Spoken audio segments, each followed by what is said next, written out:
Hi guys, അസ്സലാമു അലൈക്കും. പുതിയൊരു വീഡിയോയിലേക്ക് എല്ലാവർക്കും സ്വാഗതം. നമ്മൾ കുറച്ച് ദിവസങ്ങൾക്ക് മുമ്പ് ഒരു ന്യൂസ് കേട്ടിട്ടുണ്ടായിരുന്നില്ലേ? അഷ്കർ ആൻഡ് അഖില അല്ലേ? ഏറ്റവും ക്രൂരയായ രണ്ട് മനുഷ്യന്മാർ, അങ്ങനെ തന്നെ വേണം അവരെ പറ്റി പറയാൻ. ഒരു പിഞ്ച് പൈതലിന്, ഒരു വയസ്സും 8 മാസവും പ്രായമായിട്ടുള്ള ഒരു പിഞ്ച് പൈതലിനെ ഇഞ്ചിഞ്ചായിട്ട് ഇല്ലാണ്ടാക്കിയ രണ്ട് ക്രൂര ജന്മങ്ങളാണ് അഷ്കർ ആൻഡ് അഖില. നമുക്കിപ്പം 2 ദിവസം മുമ്പേ ആയിട്ട് ഈ ഒരു അഷ്കറിന്റെ ഉമ്മയുടെ ഒരു ഇന്റർവ്യൂ വന്നിട്ടുണ്ട്. ആ ഒരു ഇന്റർവ്യൂ കണ്ട സമയത്ത് എനിക്ക് തോന്നിയ ഒരു കാര്യം എന്ന് പറഞ്ഞാല്, ഈ അഷ്കർ ഈ ഒരു ലെവലിൽ എത്താനുള്ള ഏറ്റവും വലിയൊരു കാരണം എന്ന് പറയുന്നത് ആ ഒരു സ്ത്രീയാണ്. അവരൊരു സ്ത്രീ എന്ന് തന്നെ വിളിക്കാൻ പറ്റുമോ എന്നറിയില്ല. കാരണം എന്താന്ന് വെച്ചിട്ടാണെങ്കിൽ സ്വന്തം മകന് ഇത്ര ചെറിയൊരു ഒരു പിഞ്ച പൈതലിനെ ഇല്ലാണ്ടാക്കിയിട്ട് അവർ വന്നിട്ട് എന്തൊക്കെ അവർ ന്യായീകരിക്കുക, കിടന്ന് മെഴുക്കാണ് കിടന്നിട്ട്. അയ്യോ, എന്റെ മകൻ അങ്ങനെ ചെയ്യില്ല, ചെറിയ കമ്പ് കൊണ്ടാണ് അടിക്കുന്നതെന്നൊക്കെ പറഞ്ഞിട്ട് കേട്ടോ. അതിനെനിക്ക് ഏറ്റവും ഏറ്റവും അത്ഭുതമായി തോന്നിയൊരു കാര്യം എന്താ അറിയോ? അവരുടെ ആ അഷ്കറിന്റെ ആദ്യ ഭാര്യയെ പറ്റിയിട്ട് ആ റിപ്പോർട്ടർ ചോദിക്കുന്ന സമയത്ത് അവർ പറയുന്ന ഒരു ബൈറ്റ് ഉണ്ട്. എന്ത്, അവൾ എന്നെ മണ്ണെണ്ണ ഒഴിച്ച് കൊല്ലാൻ നോക്കി, ഞാൻ അതിന് കേസ് കൊടുത്തിട്ടുണ്ട്, ഞാൻ ഇപ്പോഴും അത് ഇടയ്ക്കിടയ്ക്ക് പോയിട്ട് അതിന്റെ അപ്ഡേഷൻ എടുക്കാറുണ്ടെന്ന്. സ്ത്രീയെ, ആ ഒരു കുട്ടിക്ക് ഇരുന്നിടത്ത് നിന്ന് അനങ്ങാൻ പറ്റുന്നില്ലടോ. ആ കുട്ടി ഒന്നുമല്ലാത്ത അവസ്ഥയിലായി. നല്ല നല്ല പോലെ ജീവിതം ആസ്വദിച്ച് വരേണ്ട ഒരു പ്രായത്തിൽ നിങ്ങളുടെ മകൻ കാരണം ആ ഒരു കുട്ടിയുടെ ജീവിതം തന്നെ ഇല്ലാണ്ടായി എന്നുള്ള ഒരു സത്യം സ്ത്രീയെ നിങ്ങൾ മനസ്സിലാക്കുക. എന്നിട്ട് അവൾക്ക് ക്യാൻസർ അല്ലേ, നിങ്ങൾക്ക് അറിയില്ലേ അവൾക്ക് ക്യാൻസർ ആണ്, അതിന്റെ പിരിവ് നടത്തിയിട്ടില്ലേ എന്നൊക്കെ നിങ്ങൾ പറയുന്നില്ലേ? ഈ ക്യാൻസർ എങ്ങനെ വന്നെന്ന മെഡിക്കൽ റിപ്പോർട്ടിൽ പറയുന്നത്, നിങ്ങളുടെ മകന് ആ ഒരു കുട്ടിയുടെ തല ഭിത്തിയിൽ ഇടിച്ച് അവിടെ ബ്ലഡ് ക്ലോട്ട് ആയിട്ടാണ് അവിടെ സിസ്റ്റ് വളർന്നിട്ടുള്ളത്. നിങ്ങൾ ആ സത്യം മനസ്സിലാക്കുക. ശരിക്കും നിങ്ങളുടെ മകൻ ഇങ്ങനെ ആകാനും ഇപ്പൊ ഒരു പിഞ്ച് പൈതലിന്റെ ജീവൻ ഇല്ലാണ്ടാവാനുള്ള മെയിൻ റീസൺ എന്ന് പറയുന്നത് നിങ്ങളാ. ആ ഒരു കുട്ടി മരിച്ചിട്ട് നിങ്ങളുടെ മകനെയും മരുമകളെയും പോലീസ് കൊണ്ടുപോയി ആ ഒരു സമയത്ത് നിങ്ങൾ ആദ്യം ചെയ്ത ഒരു കാര്യം എന്താ? നിങ്ങൾ പെട്ടെന്ന് പോയിട്ട് അവിടുത്തെ തെളിവ് നശിപ്പിച്ചു. ശരിക്കും നമ്മുടെ പോലീസ് അല്ലെങ്കിൽ നമ്മുടെ ഗവൺമെന്റ് ചെയ്യേണ്ടത് ഈ ഒരു സ്ത്രീയെ തെളിവ് നശിപ്പിച്ചു എന്നുള്ള പേരിൽ കേസ് എടുത്തിട്ട് നല്ല തക്കതായിട്ടുള്ള ശിക്ഷ വാങ്ങി കൊടുക്കുക വേണം. ഈ ഒരു കാര്യം ഞാനിപ്പോ പറയാനുള്ള റീസൺ എന്ന് പറഞ്ഞിട്ടാണെങ്കിൽ, നമ്മളില്ലേ, നമ്മുടെ മക്കളില്ലേ, നമ്മുടെ ഭാവി സ്വത്ത്, നമ്മൾ വളർത്തുന്ന നമ്മുടെ മക്കള്, ഈ മക്കൾക്ക് നമ്മൾ ഒരിക്കലും കൊടുക്കാൻ പാടില്ലാത്തൊരു കാര്യമുണ്ട്. എന്താണെന്നറിയാതെ നിങ്ങൾക്ക്? ഓർക്കാൻ ഇഷ്ടപ്പെടാത്ത ബാല്യം. ഓർക്കാൻ ഇഷ്ടപ്പെടാത്ത ബാല്യം എന്ന് പറയുന്നതില്ലേ, അത് വലിയൊരു കാര്യമാണ്. നമ്മളെ മക്കൾ എത്ര വലിയ നിലയിലെത്തിയാലും, അവർ എത്ര വളർന്ന് വലുതായാലും, നമ്മൾ ബാല്യത്തിൽ കൊടുക്കുന്ന ഓരോ കാര്യങ്ങളും അവരെ പിന്തുടർന്നുകൊണ്ട് നിൽക്കും. പണ്ടുള്ളവരൊക്കെ പറയും ചുട്ടയിലെ ശീലം ചുടല വരെയെന്ന്. അതുപോലെ തന്നെയാണ് നമ്മൾ ബാല്യത്തിൽ അവർക്ക് കൊടുക്കുന്ന നല്ല നല്ല മെമ്മറീസ്, അവർക്ക് നമ്മൾ കൊടുക്കുന്ന സ്നേഹം, ഇതൊക്കെ അവരെ സ്വാധീനിക്കും.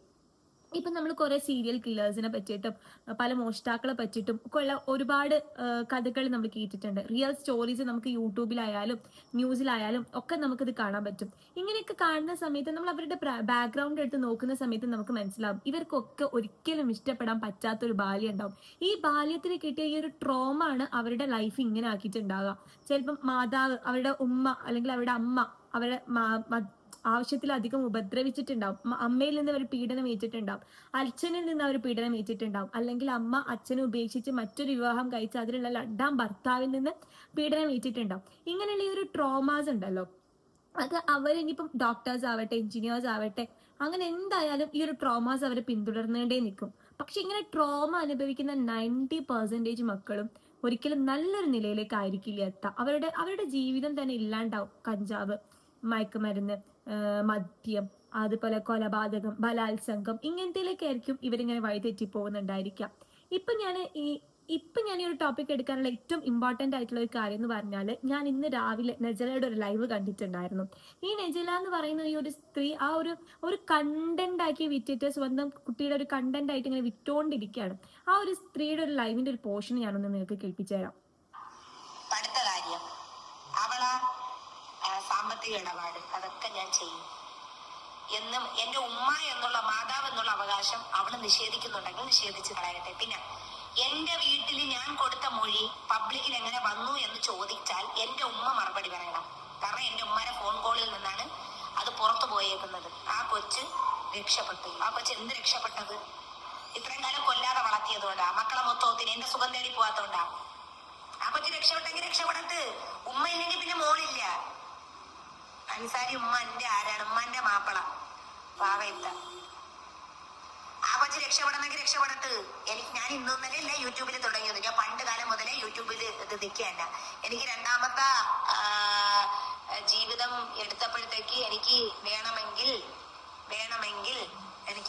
സുഖം തേടി മുത്തൂനെയും കൊണ്ടുപോയി സലോഫറിലൂടെ ജീവിക്കാമായിരുന്നു. അന്നാ പറഞ്ഞതിന്റെ വെള്ളത്തില് ഞാൻ നോക്കുന്നില്ലേ മക്കളാ, ഞാൻ ഒന്നും ചെയ്യുന്നില്ലേ. നെടുമങ്ങാട് ഓർമ്മ വേണം, നെടുമങ്ങാടാ ഓർമ്മ വേണം. കേട്ടില്ലേ നിങ്ങളൊരു വോയിസ് ക്ലിപ്പ്? ഈ ഒരു സ്ത്രീ ഒരു ദിവസം ഒരു 4 ലൈവെങ്കിലും ഇടും, ഒരു 3-4 വീഡിയോ എങ്കിലും ഇടും. വെറുതെ ഒരു കണ്ടന്റ് ആക്കി മാറ്റിക്കൊണ്ടിരിക്കുകയാണ്. മൊഴി കൊടുത്തത് പുറത്ത് വന്നതാണോ ഇപ്പൊ സ്ത്രീയെ നിങ്ങൾക്ക് ഇത്ര വലിയൊരു ബുദ്ധിമുട്ടായിട്ട് വരുന്നത്?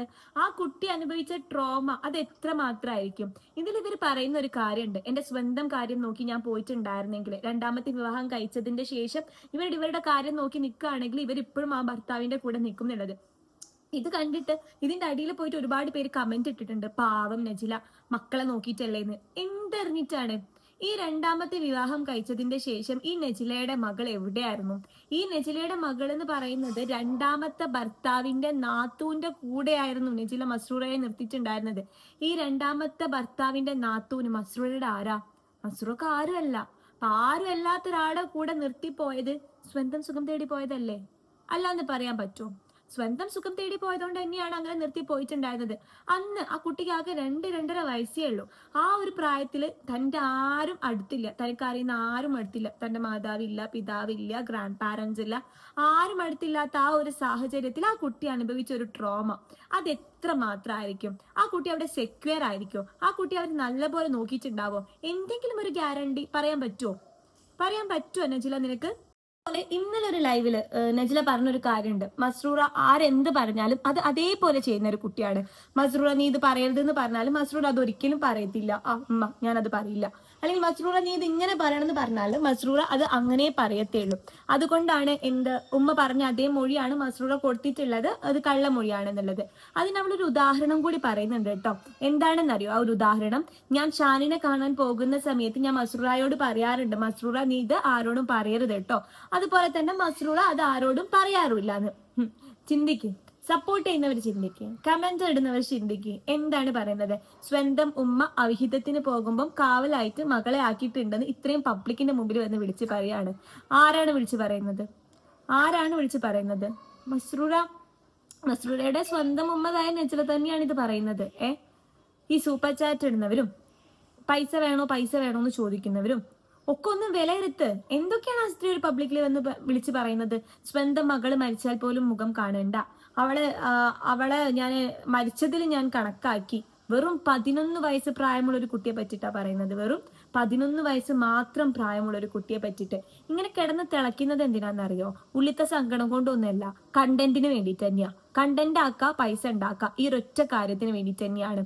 അപ്പൊ ഞാൻ പറഞ്ഞു വരുന്നത് ഇപ്പൊ നജിലയുടെ കാര്യങ്ങളായിട്ടല്ല ഞാൻ മെയിനായിട്ട് പറഞ്ഞു വരുന്നത്. ഞാൻ പറഞ്ഞു വരുന്നത് ഓരോ മാതാപിതാക്കളോടുമാണ്. ഒരിക്കലും നിങ്ങൾ നിങ്ങളുടെ മക്കൾക്ക് കൊടുക്കാൻ പാടില്ലാത്തൊരു കാര്യമാണ് ഓർക്കാൻ ഇഷ്ടപ്പെടാത്തൊരു ബാല്യം. ഓർക്കാൻ ഇഷ്ടപ്പെടാത്ത ബാല്യം കൊടുത്തു കഴിഞ്ഞാൽ ആ മക്കൾ ഒരിക്കലും നമുക്ക് ഫ്യൂച്ചറിലേക്കുള്ള ഒരു അസെറ്റ് ആവില്ല, നമ്മുടെ ഭാവി വാഗ്ദാനമാവില്ല, നമ്മുടെ നാടിനും വീടിനും നമുക്കും ഗുണമില്ലാത്തവരായി തീരത്തേ ഉള്ളൂ. അവരുടെ ഭാവിയും നശിക്കും, നമ്മുടെ പ്രതീക്ഷകളും നശിക്കും. അതുകൊണ്ട് തന്നെ നമ്മൾ എപ്പോഴും നമ്മുടെ മക്കൾക്ക് നല്ല മെമ്മറീസ് കൊടുക്കാം, അവരെ ഇഷ്ടപ്പെടാൻ പറ്റുന്ന. അവർ വലുതായാൽ അവർ ആലോചിക്കണം, എത്ര മനോഹരമായിരുന്നു എൻ്റെ ബാല്യം, എൻ്റെ മാതാപിതാക്കൾ ജീവിച്ചിരുന്ന ഒരു കാലം, ഞാൻ എത്ര സുരക്ഷിതയായിരുന്നു, അല്ലെങ്കിൽ ഞാൻ എത്ര സുരക്ഷിതനായിരുന്നു. എന്ത് സങ്കടം ഉണ്ടെങ്കിലും ഓടി വന്ന് എനിക്ക് അവരോട് പറയാമായിരുന്നു. സ്കൂളിലെ വിശേഷങ്ങൾ പറയാൻ, അത് ഞാൻ വന്ന് പറയുമ്പോൾ കേട്ടിരിക്കാൻ എനിക്ക് എൻ്റെ മാതാപിതാക്കൾ ഉണ്ടായിരുന്ന ഒരു കാലം. ഇങ്ങനെ വേണം ഓരോ കുട്ടിയും വളർന്ന് വലുതായാൽ അവരാലോചിക്കാൻ. അത് മനസ്സിലാക്കി അല്ലെങ്കിൽ അത് ഉൾക്കൊണ്ട് വേണം അവരുടെ ഭാവി തലമുറയെ വാർത്തെടുക്കാൻ വേണ്ടിയിട്ട്. അപ്പം ഈ ഒരു കാര്യം നിങ്ങൾ എല്ലാവരും മനസ്സിലാക്കുക. ഈ ഒരു മസ്രൂറൊക്കെ ഈ ഒരു പ്രായത്തിൽ അനുഭവിച്ച ഒരു ട്രോമ ഉണ്ടാവല്ലോ, ആ ഒരു ട്രോമ ഒക്കെ ഭയങ്കര വലുതായിരിക്കടോ. ഇതിന്റെ ഒക്കെ ഒരു ഇമ്പാക്ട് വരാൻ പോകുന്നത് ആ കുട്ടിയുടെ ഫ്യൂച്ചറിലേക്കാണ്. അത് നിങ്ങൾ മനസ്സിലാക്കണം. 5ാമത്തെ പ്രസവമായതുകൊണ്ട് തന്നെ എനിക്ക് ശരീരത്തിൽ ഒരുപാട് പ്രശ്നങ്ങൾ ഉണ്ടായതുകൊണ്ടാണ് കുട്ടികളെ നോക്കാൻ എനിക്കിപ്പം പറ്റാത്തെന്ന് പറയുന്ന നജില, ദിവസം 4 ലൈവും 3 വീഡിയോ ഇടാനും നിനക്കൊരു ആരോഗ്യ പ്രശ്നവും ഇല്ല. ഈ ഒരു 3-4 ദിവസമായിട്ട് നീ ഇട്ടത് ലൈവ് മൊത്തം കാറിൽ കറങ്ങിക്കൊണ്ടാണ്. ഈ കാറിൽ കറങ്ങാൻ നിനക്കൊരു പ്രശ്നവും ഇല്ല. പിന്നെ നിനക്ക് എന്തിനാണ് ഇത്ര ബുദ്ധിമുട്ടുള്ളത്? മക്കൾ നോക്കാനോ? മക്കൾക്ക് ചായ കാച്ചാനോ? നോക്കാൻ അറിയുന്നവരും നോക്കാൻ കഴിവുള്ളവരും പ്രസവിക്കുക. 3 മക്കൾ നോക്കാൻ പറ്റുന്നില്ലെങ്കിൽ എന്തിനാണ് നമ്മൾ 4ാമതൊരു കുട്ടിക്ക് ജന്മം നൽകുന്നത്? മക്കളെ പ്രസവിക്കുന്നതും പോറ്റുന്നതും ഒക്കെ നിന്റെ ഇഷ്ടം തന്നെയാണ്, അതിന്റെ ഇഷ്ടക്കേടിനൊന്നും പറയല്ല. പക്ഷെ ചിന്തിച്ചിട്ട് പെരുമാറും. കഴിയാത്തതിന് നിൽക്കരുത്, ചോറും കൂട്ടാനും ഒക്കെ നിന്റെ ഉമ്മ ആണ് ഉണ്ടാക്കി തരുന്നത് എന്നുള്ളത് നിന്റെ ഉമ്മയുടെ വോയിസിൽ നിന്ന് തന്നെ വളരെ കൃത്യവും വ്യക്തവുമായിട്ടുള്ള കാര്യമാണ്. ഭാവിയിൽ ഇപ്പം അഷ്കറിന്റെ ഉമ്മ നിന്നിട്ട് മെഴുക്കുന്നത് കണ്ടില്ലേ, അതുപോലെ മെഴുകാനുള്ള ഒരു അവസരം നീ നിനക്ക് വരുത്തരുത് നജില. നീ വളർത്തുന്നുണ്ട് 2 ആൺമക്കളെയും ഒരു പെൺകുട്ടിയും, ഇനി ഒരു കുട്ടി വരാനുണ്ട്. അപ്പൊ നീ ഒരിക്കലും അഷ്കറിന്റെ ഉമ്മ, ഭാവിത്തെ അഷ്കറിന്റെ ഉമ്മയായിട്ട് ഭാവിയിൽ നജില മാറരുത്. മക്കളെ നല്ല പോലെ വളർത്തുക.